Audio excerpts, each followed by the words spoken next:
All right, so I got my Dryad saddle in the house. Some of these are absolutely massive. There's no way that this is gonna be tender enough in the center. So what I'm gonna do, I'm just gonna start by cleaning these up in the sink.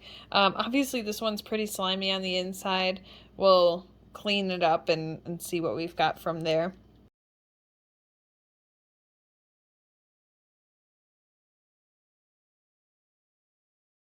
Also, these pores, they trap a lot of dirt. So a lot of recipes call for actually taking the pores off. I'm going to find a recipe and see what it recommends. Um, Maybe we can leave them on. I don't know. It's really messy to take them off. So we'll see what we have to do. Remember those oysters that I said I was going to go back and find and hopefully they weren't moldy? Well, guess what? They weren't. They're ready to go. I just washed those up as well.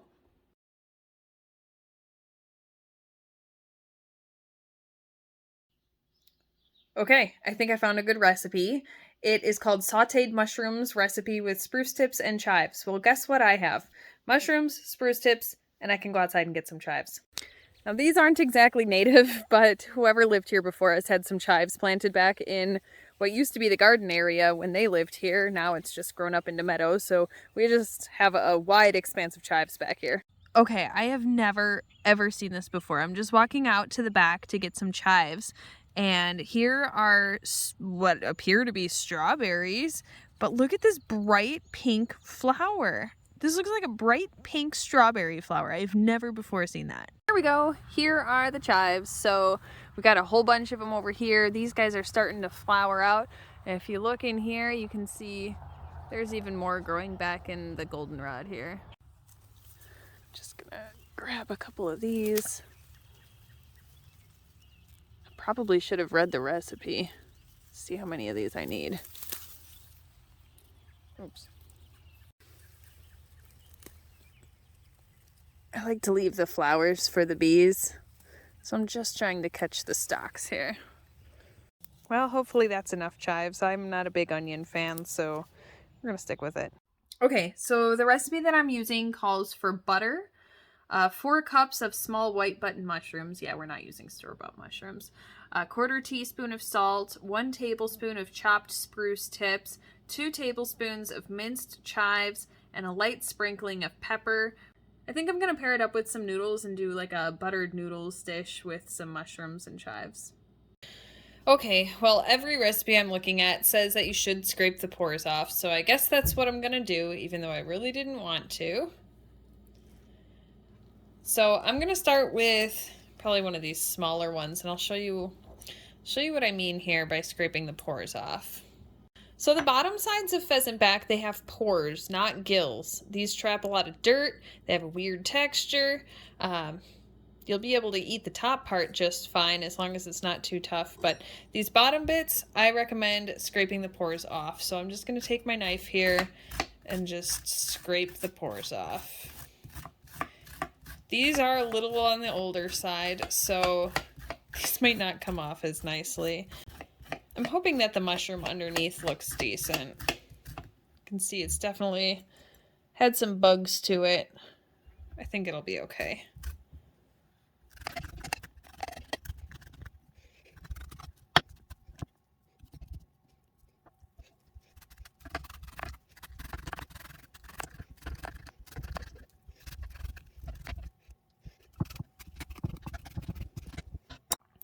So this one's a little bit newer than the others, and this is really how the pores should scrape off to a nice clean white like this.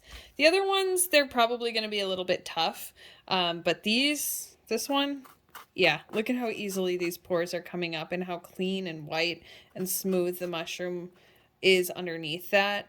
That is going to be a really good mushroom. This is a good find. Okay, awesome. Well, like everything in a 3-foot radius is now covered in the slime that just came off of these mushrooms.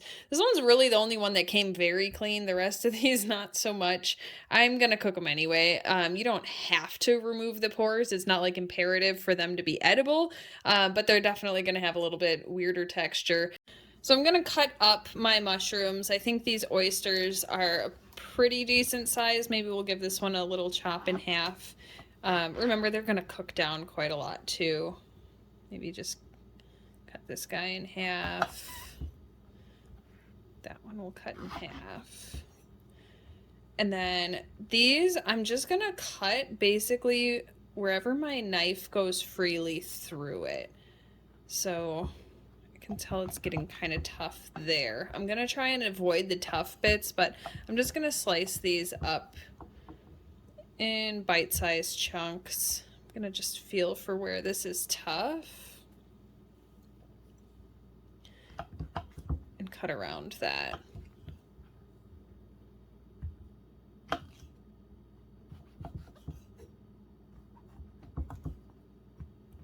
That's getting pretty tough there. Might be able to just get a little bit more there. Okay. On these, I'm going to do the same thing. I doubt that I'm probably going to get much toward the center on these.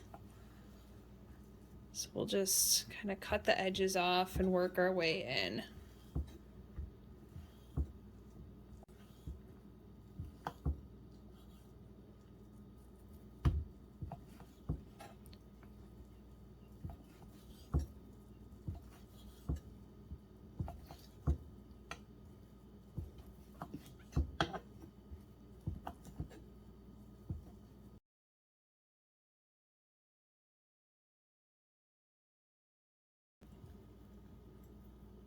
Yeah, not bad.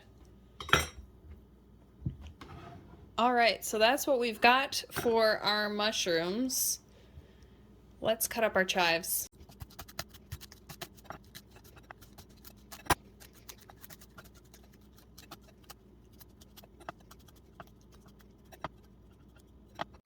And time to cut up some spruce tips as well. It doesn't call for very many. I'm not gonna chop up very many. Oh, that one's sticky. The resin on these is definitely apparent.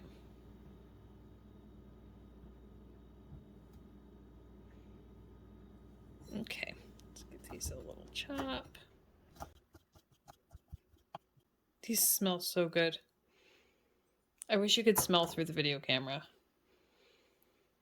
You ever just stop and think to yourself, gee, I should have been boiling water for noodles this entire time? Well, here we go. My mother-in-law made this butter, so you know it's extra good. Did they say to measure the butter? Because I don't remember ever measuring butter. Pretty sure you just butter.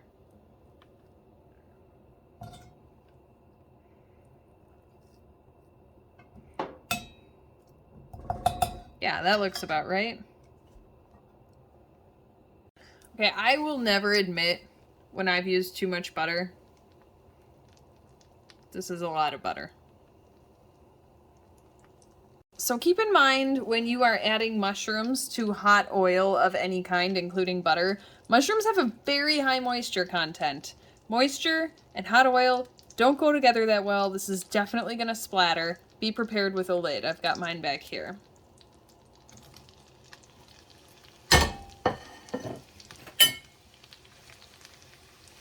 Just going to get these down in here.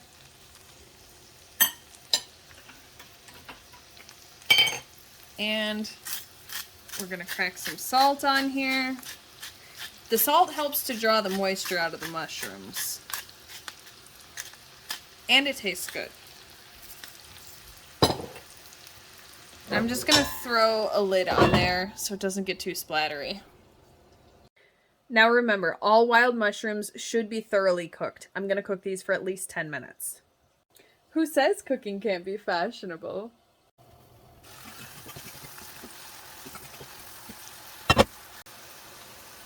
I'm gonna let these cook for a bit and let some of that moisture come off. Finally. So the liquid is starting to cook off of these mushrooms finally. We're down to more or less just the butter again instead of all the moisture that came out of those mushrooms. I'm gonna let these brown up a little bit. They should start browning soon. You can see a few of them have, but I like them when they get kind of crispy in the butter, so hopefully we can get them to that point. All right, I am going to add in my spruce tips and my chives. Oh my god. Yeah, I'm gonna have to clean up after this one. Give those a little stir.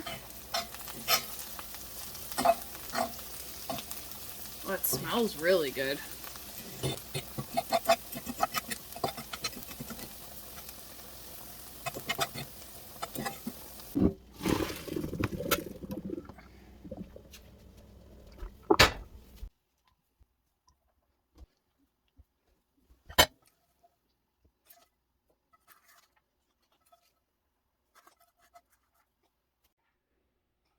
All right, here goes nothing. You guys saw my reaction to the raw spruce tip. Let's see how this oyster mushroom is with the spruce tips.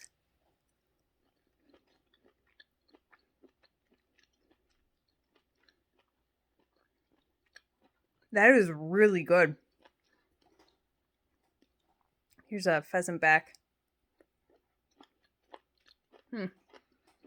Pheasant back is tough. It was definitely kind of old, but the flavor is fantastic. The spruce gives it a little bit of like a bitterness. It kind of cuts that cucumbery taste of the pheasant back. The oyster doesn't have a ton of mushroom flavor. It's a pretty mild mushroom, so it takes on the chives really well. I was actually really skeptical about the spruce tips with the mushrooms. I thought they'd be really overpowering, but they are fantastic. I'll make sure I share a link to this recipe. It is so good.